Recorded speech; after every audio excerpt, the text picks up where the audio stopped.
స్థాయిలో ఏ ఎంక్వైరీ జరిగినా న్యాయం జరగదేమో, ఈ రాజకీయ కోణంలోనే చూస్తారేమో అన్న భయం ఉంది. కాబట్టి ఈరోజు గవర్నర్ గారిని కలిసి సిబిఐ ఎంక్వైరీ కోసం ఆయన కూడా ప్రతిపాదన పంపించాలని కోరడం జరిగింది.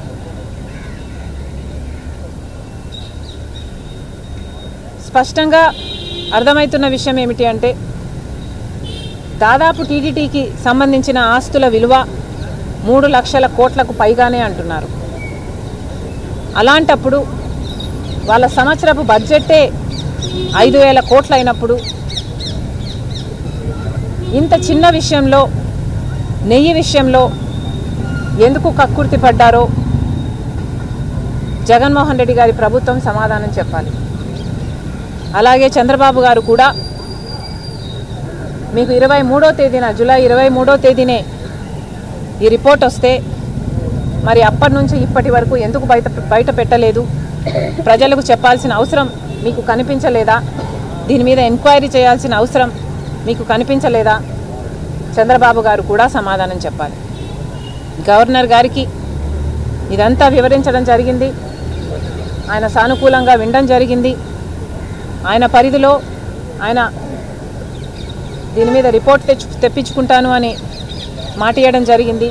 అంతేకాకుండా ఆయనకు చేతనైనంత ఆయన పరిధిలో ఆయన ఏది వీలైతే అది తప్పకుండా ఎంక్వైరీ కోసం చేస్తానని చెప్పడం జరిగింది. Thank you.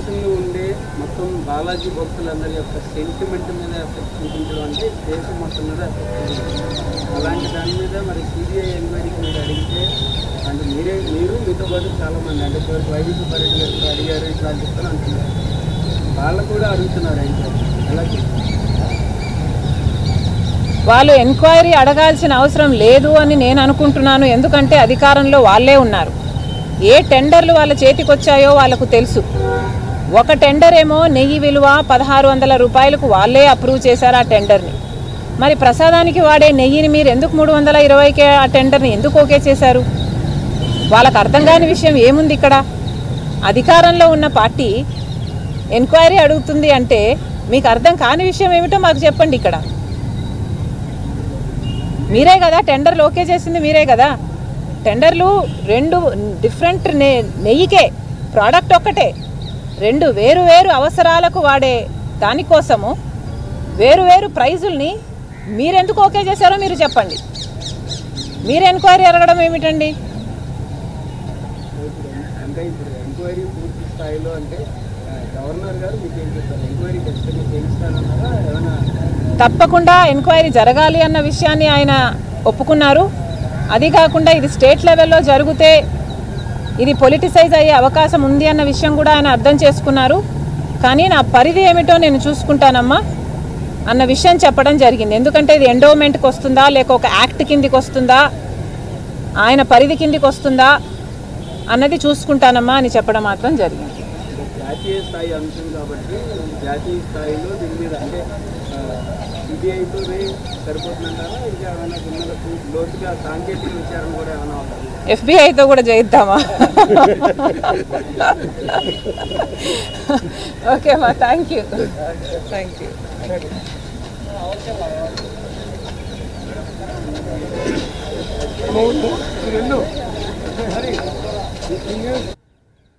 పోర్క్ ఫ్యాట్ కూడా ఉంది అని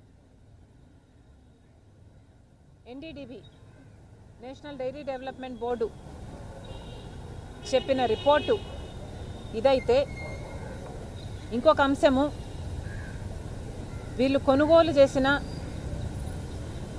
నెయ్యి రేటు. నైవేద్యానికేమో 1,600 రూపాయలు ఖర్చు పెట్టారట. కానీ లడ్డూలు తయారు చేసి నెయ్యి కోసం మాత్రం 320 రూపాయలు మాత్రమే ఖర్చు పెట్టారట.